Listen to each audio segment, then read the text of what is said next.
Hello guys and welcome to TechRex tutorial. In today's video, I will show you the step-by-step tutorial on how to remove music from Invideo. So by the end of this video, you will learn how to do them. So without further ado, let's get into it.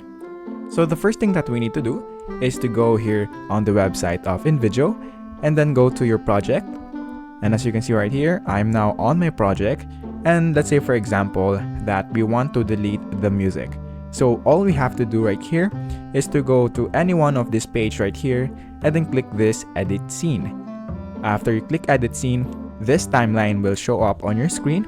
And as you can see right here, here is the music or the audio that is from Invideo and we want to remove it. So all we have to do is to click it and then go here on the top right corner and then you will see this delete button right here.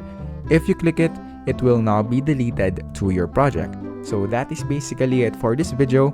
Thank you guys for watching TechRex tutorial. I hope you learned something and please don't forget to like and subscribe. Have a great day everyone.